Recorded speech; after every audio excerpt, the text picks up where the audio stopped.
사도신경으로 우리의 신앙을 고백하며 새벽 예배 하나님께 올려드리겠습니다.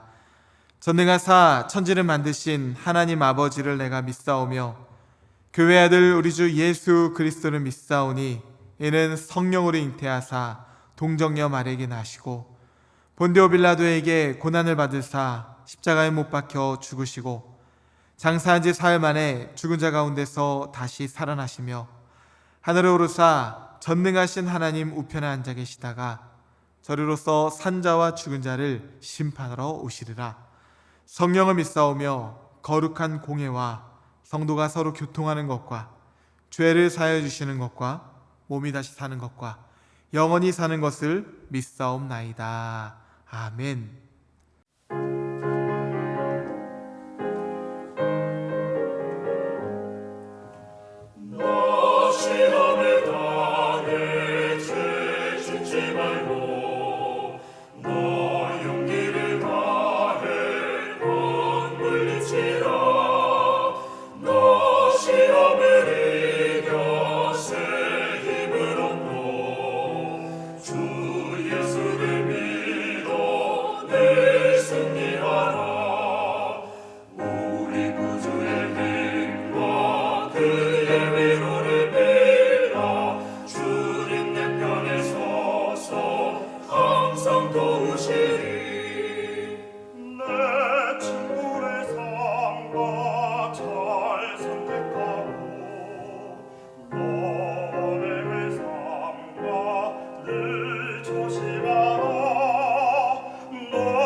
이 시간 우리에게 주시는 하나님 말씀은 히브리서 3장 7절부터 19절까지의 말씀입니다.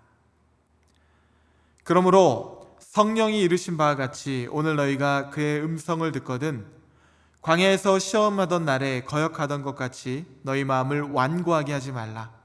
거기서 너희 열조가 나를 시험하여 증언하고 40년 동안 나의 행사를 보았느니라. 그러므로 내가 이 세대에게 노하여 이르기를 그들이 항상 마음이 미혹되어 내 길을 알지 못하는도다 하였고 내가 노하여 맹세한 바 같이 그들은 내 안식에 들어오지 못하리라 하였다 하였느니라. 형제들아, 너희는 삼가 혹 너희 중에 누가 믿지 아니하는 악한 마음을 품고 살아계신 하나님에게서 떨어질까 조심할 것이요 오직 오늘이라 일컫는 동안에 매일 피차 권면하여 너희 중에 누구든지 죄의 유혹으로 완고하게 되지 않도록 하라.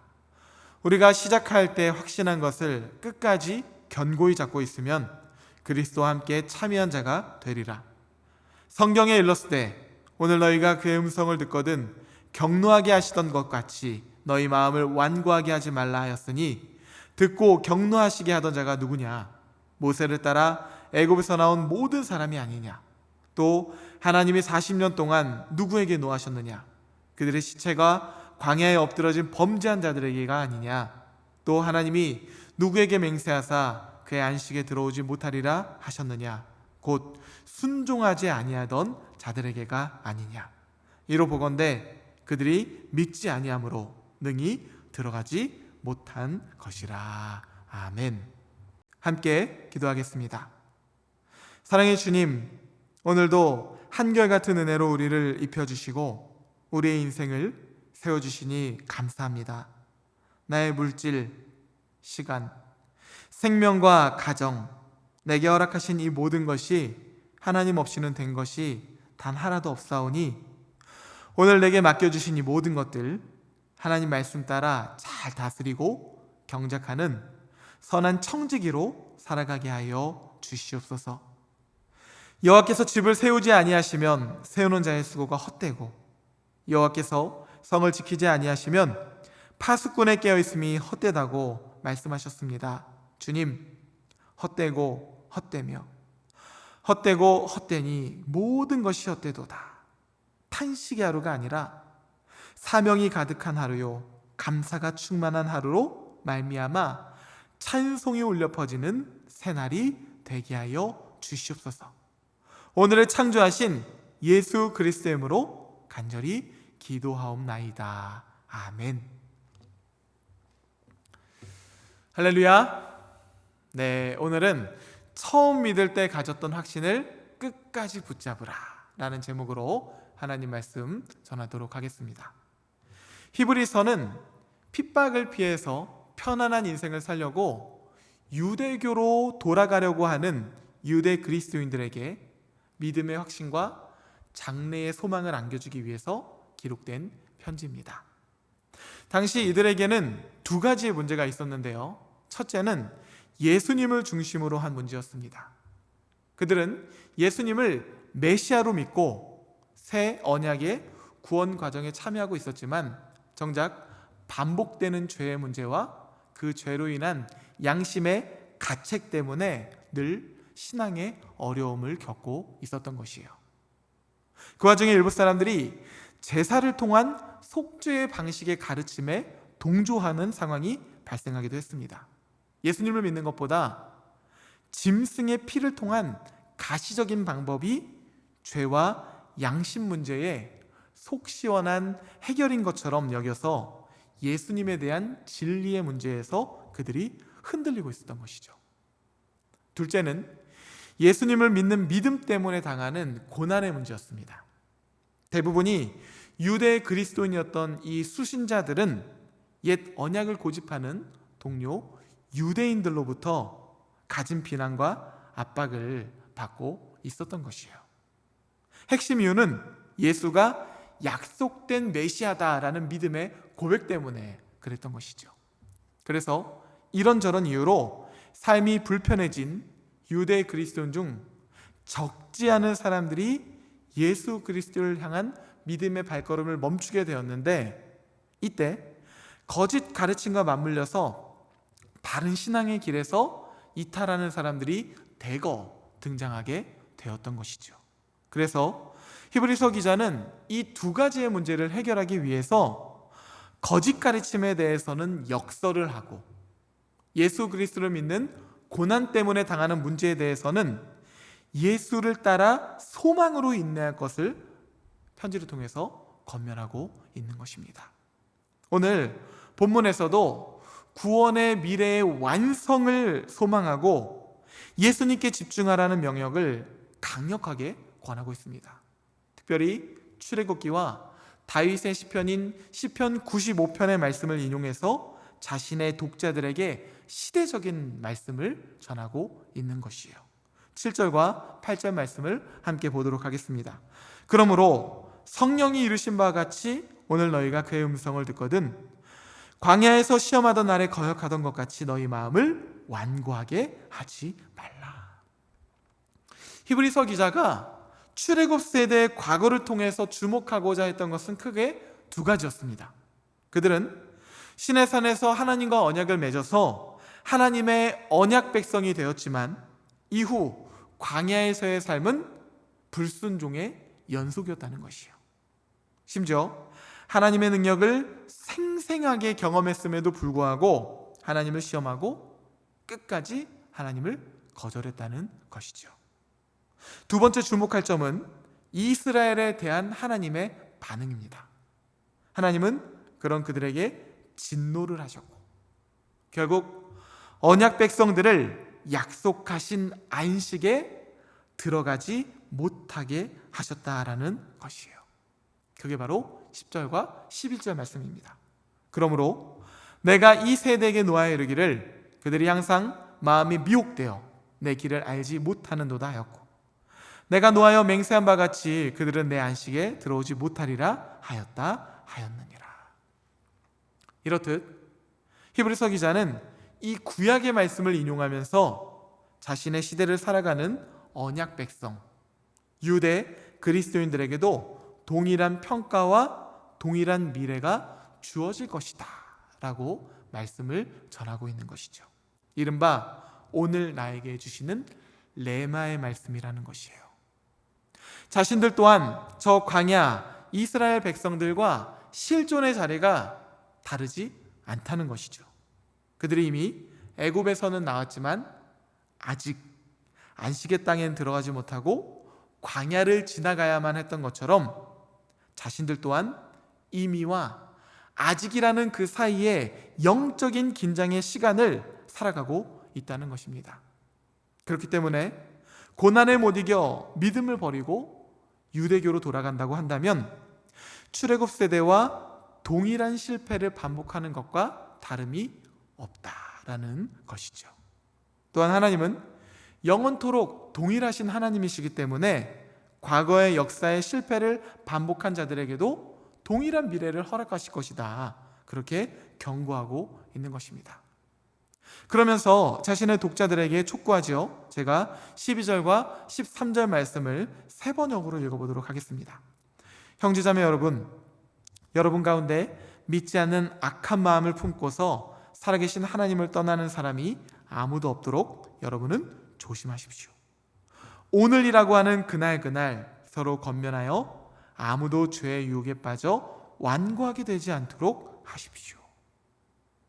거짓 선동과 삶의 불편함으로 인해서 살아계신 하나님을 떠나지 않도록 조심하라고 당부하는 것이죠. 지금 이 편지를 받는 수신자들이요, 지금은 하나님과의 관계 안에 있음을 전제하고 있지만 미래의 그 관계가 끊어질 수 있음도 경고하고 있는 것이에요. 예수님께서도 말씀하셨죠. 나는 포도나무요, 너희는 가지라. 그가 내 안에, 내가 그 안에 거하면 사람이 열매를 많이 맺나니 나를 떠나서는 너희가 아무것도 할 수 없습니다. 살아계신 하나님과 관계가 끊어지는 순간 충만했던 모든 것들이 단절이 될 것이기 때문이죠.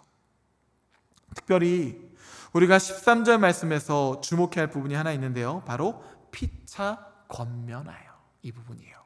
피차 권면하여.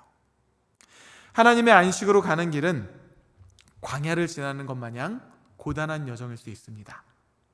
그곳을 소망하며 확신으로 끝까지 걸어가면 분명히 그리스도와 함께 하늘의 안식에 다다를 것이지만 그 노정에는 유혹도 많고 시련도 왜 많지 않겠습니까? 그래서 공동체가 함께 가야 한다고 말씀하고 있는 것이죠. 하나님에서 떨어질 것 같은 일행은 없는지 살피고 믿음의 길에서 떠나지 않도록 서로를 붙들어주고 죄의 유혹에서 넘어가지 않도록 피차 권면해야 한다고 말씀하는 것입니다. 혼자 가기에는 분명히 버거울 것입니다.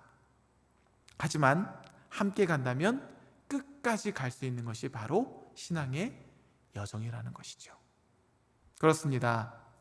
개개인이 진리 안에 바로 서는 것이 참 중요한 일이지만 바름을 추구하는 공동체가 뒷받침되지 않으면 한 개인의 견딤은 오래 지속될 수가 없다는 것이에요. 그래서 하나님은 우리를 그와 같이 홀로 내버려 두지 않으시려고 우리에게 성령을 보내주시고 믿음의 영적인 가족, 교회 공동체를 우리 가운데 세워주신 것이죠. 전도서 기자도 분명히 말합니다. 한 사람이면 패하겠거니와 두 사람이면 맞설 수 있나니 세 겹줄은 쉽게 끊어지지 아니하느니라. 사랑하는 성도 여러분, 하나님께서는 출애굽 세대의 말씀을 통해서 히브리서가 기록된 당시의 유대 그리스도인들에게 레마의 말씀으로, 시대적인 말씀으로 그들에게 강력하게 도전하고 계십니다. 뿐만 아니라 그 동일한 말씀으로 오늘을 살아가는 우리들에게도 레마의 말씀으로 살아 움직이는 능력의 말씀으로 우리에게도 동일하게 도전하고 계신 것이죠. 우리가 시작할 때 확신한 것을 끝까지 견고히 잡고 있으면 그리스도와 함께 참여한 자가 되리라. 어떻게 될까요? 바로 공동체와 함께 피차 권면하면서 걸어갈 수가 있다는 것이죠. 그래서 숲 공동체가 중요한 것이고요, 교회 공동체가 그렇게도 중요한 것입니다. 오늘을 살아가는 우리의 인생도 광야 이스라엘 백성들과 히브리서 당시에 유대 그리스도인들과 그 실존의 자리가 다르지 않습니다. 이미 이루어진 구원과 아직 이루어지지 않은 예수 그리스도의 재림의 그 사이를 우리 또한 살아가고 있는 것이죠. 그래서 광야로 비유되는 우리의 삶 또한 여전히 영적인 전쟁이 있는 것입니다. 그러나 우리가 분명히 기억해야 할 것이 하나 있습니다. 광야로 비유되는 곳은 아무것도 없는 땅이 아니라 하나님께서 함께 하시며 하나님께서 아주 선명하게 길을 만드시는 곳이라는 것이죠. 그래서 예수님께서는 우리에게 이렇게 말씀하십니다. 너희가 환난을 당하나 담대하라. 내가 세상을 이기었노라. 내게로부터 눈을 들어 예수님을 바라본다면 환난 앞에서도 담대해질 것이고요, 우리에게 장애물이라 여겨지는 눈앞의 어려움들도 디딤돌이 되어서 전진하게 하는 하나님의 은혜의 역사들로 변화될 것이라는 것이죠. 믿음의 길은 그렇게 걸어가는 것입니다. 한 걸음 한 걸음 주 예수와 함께 말이죠. 바라기는 오늘이라는 하루 어려운 일이 있다 하더라도 순종과 믿음의 발걸음을 통해서 하나님께서 예비하신 안식으로의 길을 향해 전진하는 주의 성도들이 되시기를 주님의 이름으로 축복합니다. 함께 주기도문 하시겠습니다. 하늘에 계신 우리 아버지여, 이름이 거룩히 여김을 받으시오며 나라가 임하시오며 뜻이 하늘에서 이루어진 것 같이 땅에서도 이루어지이다. 오늘 우리에게 일용할 양식을 주시옵고 우리가 우리에게 죄 지은 자를 사하준 것 같이 우리 죄를 사하여 주시옵고 우리를 시험에 들게 하지 마시옵고 다만 악에서 구하시옵소서. 나라와 권세와 영광이 아버지께 영원히 있사옵나이다. 아멘.